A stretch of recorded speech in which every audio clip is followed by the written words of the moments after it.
आज के वीडियो में हम बात करने वाले हैं कि दोस्तों पाइल्स या बवासीर क्या होती है और इसका ट्रीटमेंट क्या है। आज के ज़माने में ये बहुत ही खतरनाक बीमारी है जो कि अक्सर लोगों को एक एज के बाद हो जाती है अगर वो अपने खान पान पर ध्यान नहीं देते। दोस्तों इस वीडियो में हम सबसे पहले देखेंगे कि पाइल्स होती क्या है, क्यों होती है, क्या काज होता है, क्या सिम्टम्स होते हैं इसके, कैसे इसको प्रिवेंट कर सकते हैं और लास्ट में हम लोग बात करेंगे इसके ट्रीटमेंट की। अगर ये हो गया है तो आखिर इसमें कौन कौन सी मेडिसिन दी जाती है। तो सबसे पहले हम शुरुआत करते हैं यहाँ पे कि पाइल्स होती क्या है। दोस्तों पाइल्स को हम लोग दूसरे नामों से भी जानते हैं, इसे बवासीर हिंदी में बोलते हैं और इसे हीमोराइड्स भी बोला जाता है। एक्चुअली दो प्रकार की पाइल्स होती हैं, एक होती है जिसमें ब्लड आता है, एक जिसमें ब्लड नहीं आता है। तो जिसमें ब्लड आता है एक्चुअली उसे ही हम हीमोराइड्स बोलते हैं।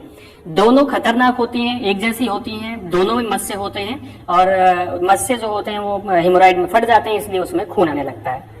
दोस्तों पाइल्स का मतलब होता है कि एक तरह से इतना समझ लीजिए कि जो एनाल एरिया होता है वहां पे जो आपके ब्लड वेसल्स हैं, वहां के ब्लड वेसल्स ऐसे अवरुद्ध हो जाती हैं या ऐसे कह सकते हैं कि वो जाम हो जाती हैं। इसको हम कह सकते हैं कि उसमें ब्लड जो है वो कोगुलेट हो जाता है जिसकी वजह से उसमें स्वेलिंग हो जाती है। ठीक है, तो उसी को हम लोग पाइल्स बोलते हैं। इसे हम कह सकते हैं कि पाइल्स एक प्रकार का इन्फ्लामेटेड और सैलाइन कलेक्शन होता है किसी भी एनाल एरिया के टिश्यूज का, वो ब्लड की अस्थिरता की वजह से ऐसा होता है। दोस्तों अक्सर क्या है कि पाइल्स जो होती है उसकी अलग अलग साइज हो सकती है अलग अलग लोगों के अंदर, और ये एनास के अंदर भी हो सकता है और बाहर भी हो सकता है। कहने का मतलब एक आउटसाइड वाली पाइल्स होती है कि इनसाइड वाली पाइल्स होती है। अगर हम यहाँ पे बात करें कि आउटसाइड की पाइल्स जो होती है वो आंखों से दिखती है और इसमें जो इन्फ्लेमेटेड टिश्यूज होते हैं वो बाहर दिखाई पड़ते हैं, जबकि जो अंदर वाले पाइल्स होती हैं उसमें जो मस्से होते हैं या फिर जो उसमें जो मस्से होते हैं वो एनएस के अंदर होते हैं। तो उसके एग्जामिनेशन के लिए कुछ डिजिटल मशीन का उपयोग करते हैं डॉक्टर्स। तो थोड़ा सा आगे बढ़ते हैं और हम अगर देखते हैं कि जो पाइल्स होती हैं उनके सिम्टम्स क्या होते हैं, मतलब कैसे पता करेंगे कि आपको पाइल्स हो चुकी है। दोस्तों सबसे पहली चीज मैंने आपको जैसे बताया कि अगर आपके एनाल एरिया में आपको कुछ ऐसा लंप सा फील होता है, ऐसा कुछ अलग सा फील होता है जो कि पेनफुल है, तो उसको हम लोग बोलते हैं कि ये पाइल्स हो सकता है। दूसरी चीज, अगर क्योंकि आपका जो पाइल्स यहाँ पे हुआ है वो पाइल्स के अंदर कुछ कोआगुलेटेड ब्लड होता है, तो ये पाइल्स जो होती हैं ये ब्लडी हो सकती हैं। कहने का मतलब कोआगुलेटेड ब्लड होता है, थोड़ा सा जैसे टॉयलेट के समय अगर प्रेशर पड़ता है तो ये कोआगुलेशन फट जाता है जिसकी वजह से आपके जो ब्लड है वो बाहर आ सकते हैं, तो इसे हम हीमोरॉइड्स इसीलिए बोलते हैं। ठीक है, तो कहने का मतलब अगर ब्लड आता है आपके स्टूल में या इसको हम शौच करने के बाद, ठीक है, तो उसको हम लोग बोलते हैं कि हीमोराइड या फिर पाइल्स हैं। दोस्तों जो स्टूल होता है उसको उसके पासिंग के टाइम पे, मतलब टॉयलेट के टाइम पे अगर आपको ऐसा लगता है कि आपका पेट साफ नहीं हो रहा है, कई बार ऐसा हो रहा है, थोड़ा कॉन्स्टिपेशन सा फील हो रहा है, और तो आप समझ लीजिए कि आपको ऐसे समस्या होने वाली है पाइल्स की। ये सारे सिम्टम्स जो मैं आपको बता रहा हूँ ये शुरुआती लक्षण है जो कि दिखाई पड़ते हैं। नेक्स्ट स्लाइड में हम लोग देखेंगे कि क्या सीवियर जो सिम्टम्स होते हैं वो क्या होते हैं। तो यहाँ पे अगर मैं आपको बताऊं कि जो आपकी बाउल्स हैं वो यहाँ पे मैंने बताया कि वो थोड़ा सा ऐसे खाली नहीं होती हैं आप टॉयलेट करने के बाद भी, ठीक है, तो आपको ऐसा फील हो सकता है। दूसरी चीज, अगर स्टूल के अंदर में या बाउल मूवमेंट के आफ्टर, जैसे बाउल मूवमेंट होता है आपका, ठीक है, पेट में एडन होती है और जब आप शौच के लिए जाते हैं तो वहां पे आपका ब्राइट रेड ब्लड दिखाई पड़ता है, तब ये पाइल्स का लक्षण हो सकता है। दूसरी चीज, अगर एनस के एरिया में आपको थोड़ा सा इची फील हो रहा है, रेडनेस आ रही है वहां पे देखने पे लग रहा है और सॉर्स सा फील हो रहा है, मतलब ऐसे थोड़ा सा अजीब सा फील हो रहा है, तो आप तुरंत उसको अवेयर हो जाइए। आप डाइट से सही कर सकते हैं अपनी पाइल्स को, ठीक है। तो इस तरह से पाइल्स के ये ऐसे कुछ सामान्य लक्षण है। अगर स्टूल पासिंग के समय आपको पेन होता है, मतलब टॉयलेट के टाइम पे बहुत ज्यादा पेन होता है, तो ये भी एक कंडीशन हो सकती है ऑफ पाइल्स, ठीक है। तो ये शुरुआती लक्षण अगर आपके बॉडी के अंदर आते हैं, आपके अंदर आते हैं, तो आपको ध्यान देना चाहिए कि ये सारे पाइल्स के लक्षण हो सकते हैं। बात कर रहे थे कुछ ऐसे पाइल्स के लक्षण के जो कि सीवियर है। कहने का मतलब अगर आपको पाइल्स या बवासीर हो चुकी है तो उस टाइम पे ऐसे कौन कौन से सीवियर लक्षण आपको दिखाई पड़ सकते हैं, सीवियर सिम्टम्स आपको दिखाई पड़ सकते हैं। तो सबसे पहली चीज यहाँ पे आती है कि जैसे पहले थोड़ा थोड़ा ब्लड आता था एनाल के थ्रू, लेकिन अभी बहुत ज्यादा ब्लड आ रहा है, एनाल ब्लीडिंग हो रही है और जो कि एनीमिया भी काज कर सकती है। तो इस तरह से ये भी एक सीवियर लक्षण है, जब बहुत ज्यादा पाइल्स हो जाती है तब उनके अंदर ये दिखाई पड़ता है। बशर्ते उनको तब पता चल चुका होता है कि उनको पाइल्स है। बहुत ज्यादा इन्फेक्शन हो जाता है, या जो आपका जो आपकी बाउल की मूवमेंट है, आपकी आंतों की मूवमेंट है, वो बहुत तेजी से एबनॉर्मल होती है, बहुत ज्यादा ऐंठन होती है, पेट में बहुत ज्यादा दर्द होता है, तो ये सब समस्याएं हो सकती हैं। अगला कि देखो कभी कभी क्या होता है कि एनल फिस्टुला हो जाता है। एनल फिस्टुला, एक्चुअली फिस्टुला को हम लोग नेक्स्ट वीडियो में देखेंगे फिस्टुला क्या होता है। बट कभी कभी क्या होता है कि एनस के एरिया में थोड़े थोड़े मस्से निकलते हैं, जिसको हम फोड़े भी बोल सकते हैं, और ये अल्सर्स एक नली जैसा बना देते हैं, ठीक है।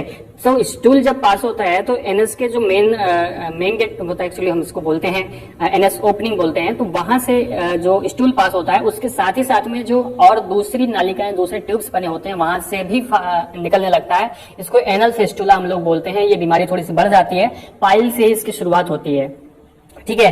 तो अगर लंबे समय तक पाइल्स है किसी व्यक्ति को, तब वो एनल फिस्टुला भी बन सकती है। तो ऐसे कंडीशन में उसे बहुत ज्यादा प्रॉब्लम्स आ सकती हैं, तो शुरुआती दौर में ही आदमी को जांच करा लेनी चाहिए।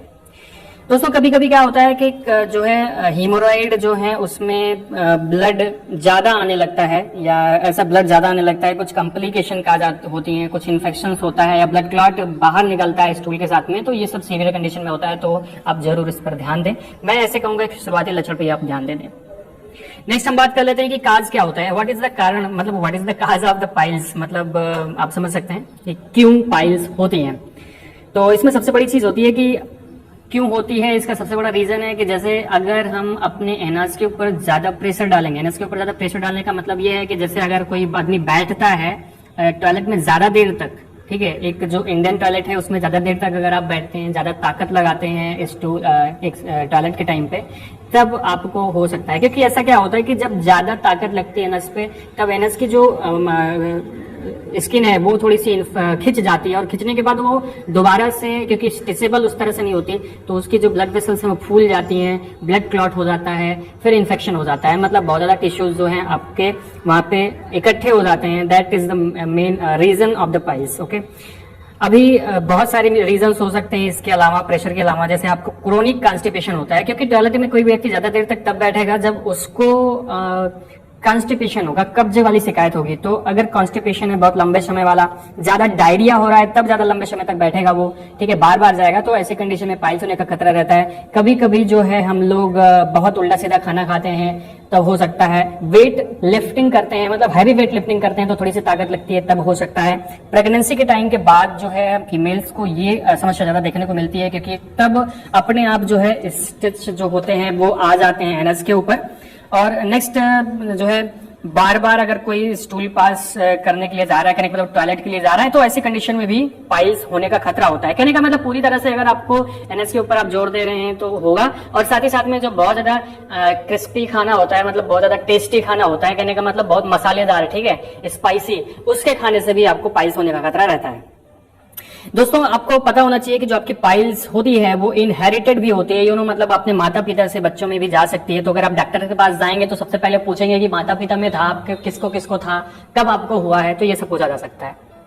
थोड़ा सा आगे बढ़ते हैं और थोड़ा सा देखते हैं कि डायग्नोसिस डॉक्टर कैसे करते हैं तो पाइल्स का। तो सबसे पहले तो विजुअल एग्जामिनेशन। मैंने आपको बताया कि दो प्रकार के पाइल्स होते हैं, एक्चुअली दो प्रकार का, मतलब एक आउटसाइड होते हैं, एक इनसाइड होता है। आउटसाइड जो है वो विजुअल एग्जामिनेशन देख के डॉक्टर्स पता लगा सकते हैं कि आपको पाइल्स हुई है। लेकिन कभी कभी जब इनसाइड होती है, मतलब एनएस के अंदर होती है, तो करीब 2-3 सेंटीमीटर अंदर होती है या और भी अंदर हो सकती है, तो एक डिजिटल रेक्टल मशीन होती है जिसको हम डीआरई बोलते हैं, इसको, ठीक है, इसको बोला जाता है प्रोक्टोस्कोप, ठीक है, प्रोक्टोस्कोप बोला जाता है। तो प्रोक्टोस्कोप के द्वारा डॉक्टर्स क्या करते हैं, उसे एनएस में लेकर के जाते हैं और एक तरह से डिजिटली एग्जामिनेशन करते हैं कि कहाँ कहाँ पे मस्से हुए हैं, कहाँ कहाँ पे घाव हुआ है, तो उस तरह से उससे पता लगाया जा सकता है। डॉक्टर साहब से आपकी हिस्ट्री पूछ सकते हैं, मैंने जैसा कि आपको बताया, तो इस तरह से इसका डायग्नोसिस किया जाता है।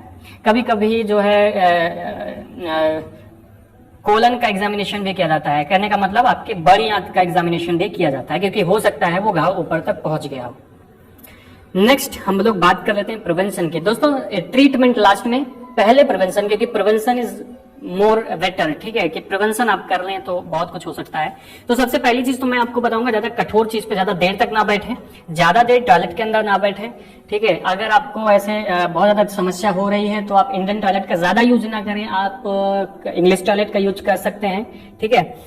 साथ ही साथ में अपने लाइफ के अंदर कुछ लाइफ स्टाइल चेंज करिए, मतलब थोड़ी बहुत एक्सरसाइज करो, कोई एक्सरसाइज ना करो जिससे आपको आपके एनएस पे थोड़ा जोर पड़ता है, ठीक है। तो दूसरी चीज, आप अच्छे खाना, आप डाइट की बात कर लें। लाइफ स्टाइल में मैंने बता दिया, थोड़ा सा ऐसे वॉकिंग करना चाहिए। डाइट की बात करें तो डाइट में आपको ऐसा ज्यादा क्रिस्पी, ज्यादा स्पाइसी फूड नहीं लेने चाहिए। ज्यादा मसालेदार भोजन अगर आप रोज करते हैं, ज्यादा चिकना खाते हैं रोज, तो उसको मत खाएं, थोड़ा सा उसको कम करके रखें, ठीक है। बॉडी वेट बहुत ज्यादा डिपेंड करता है, क्योंकि बॉडी वेट की वजह से बवासीर या फिर पाइल्स होने का खतरा ज्यादा होता है। देखो, पाइल्स जो है वो उसको कम करने के लिए अपने बॉडी के वेट को आपको कम करना चाहिए, क्योंकि ये समस्या का कारण बन सकता है। लास्ट में एक चीज यहाँ पे मैं आपको और बता दूं कि एक चीज और होती है, फिशर, ठीक है। आपने सुना होगा, फिशर और पाइल्स दोनों अलग अलग चीजें होती हैं। आप कहेंगे तो वीडियो बनाया जाएगा दोनों में क्या अंतर होता है। अभी बढ़ते हैं नेक्स्ट आगे, क्योंकि वीडियो थोड़ा सा लंबा हो रहा है। और अब हम लोग बात कर लेते हैं ट्रीटमेंट की। अगर एडल्ट के अंदर, क्योंकि एडल्ट के अंदर ज्यादातर पाइल्स होते हैं, तो यहाँ पे कौन कौन सी मेडिसिन हम लोग ले सकते हैं। तो यहाँ पे मैं कुछ मेडिसिन को लिस्ट किया है, आप देख लीजिए। ये मेडिसिन आप ले सकते हैं, ठीक है। तो यहाँ पे आता है, जैसे आप उस जगह पे क्रीम लगा सकते हैं, ठीक है। पिलो रूट क्रीम लगा सकते हैं, ये यूज होती है। और अगर आप, मैं बताऊंगा कि अगर आप प्रिवेंशन करें तो ज्यादा अच्छा है। अगर आपको समस्या हो गई है तो आप इसको ले सकते हैं, नहीं ठीक होता है तो आप डॉक्टर के पास जा सकते हैं, डॉक्टर से सलाह ले सकते हैं। अगर इंटरनल है तो आप बिल्कुल डॉक्टर को दिखा लीजिए, क्योंकि जल्दी से आप पहचान नहीं पाते कि आपको क्या हुआ है, आपको पाइल्स ही है कि कुछ और है। तो यहाँ पे लूज सिरप 2 टीस्पून आप ले सकते हैं, ठीक है। एचएस, और एचएस मतलब आप एट अ बेड टाइम इसको ले सकते हैं। जीरोडाल टेबलेट ले सकते हैं, सुबह शाम ले सकते हैं, ठीक है। बीडी आपको लेना है। और जो है ओफ्लैक्सासिन आप, या ओरिनेडाजोल जो है, आप एंटीबायोटिक्स आती हैं, उसको आपको यहाँ पे लेना पड़ेगा। साथ में आपको बीडी लेना है, मतलब सुबह शाम लेना है। सुबह आप खाली पेट रेंटक ले सकते हैं, या दवा के साथ में भी रेंटक ले सकते हैं, जिससे ऐसे आपको थोड़ा सा गैस ना बने इन सब दवाओं से, ठीक है। तो फिर से मैं बोल रहा हूँ आपको क्या क्या लेना है। आप सिरप ले सकते हैं, सिरप आप ले नहीं सकते, मतलब आपको लेना पड़ेगा, ठीक है। आप पहले तो पिलो रूट क्रीम आप लगाइए, और सिरप लीजिए 2 टीस्पून। आप लूज सिरप होता है, ठीक है, आता है। आप फिगर देखिए, आपको समझ में आ जाएगा, ठीक है। और रेंटेक आपको लेना है, आप सुबह खाली पेट ले सकते हैं। अगर आपको गैस की समस्या ज्यादा आती है तो आप सुबह शाम ले। और एंटीबायोटिक आपको लेना है ऑफ्लोमैक ओजेड, ठीक है, 625 mg आती है। बीडी लेना है अगर आपको ज्यादा समस्या है तो, और जीरोडाल एसपी आपको लेना है, ठीक है। ये दर्द के लिए आपको ये लेना है, और इसके लिए ही हम लोग क्या करते हैं कि रेंटेक या कोई भी गैस की दवा देते हैं। दोस्तों, ये था पाइल्स का ट्रीटमेंट। मिलते हैं नेक्स्ट वीडियो में। कमेंट में लिखिए कौन सा वीडियो बनाया जाए, क्या आपको वीडियो चाहिए। अभी मैंने इसमें एक टॉपिक दिया था आपको, अब अगर वीडियो आपने देखा होगा तो आपको समझ में आया होगा। तो अगर आपको ये वीडियो अच्छा लगा हो और इस तरह के वीडियो आप और चाहते हो तो इस वीडियो को लाइक कर दीजिएगा, और इस तरह के बहुत सारे वीडियो देखने के लिए हमारे चैनल को जरूर सब्सक्राइब करिएगा। नेक्स्ट वीडियो में मिलते हैं कुछ दूसरे टॉपिक के साथ। तब तक अगर आपको ये वीडियो अच्छा लगा हो तो आप इसे लाइक जरूर करें, अपने दोस्तों के साथ शेयर करें, और पूरा वीडियो देखने के लिए बहुत बहुत धन्यवाद।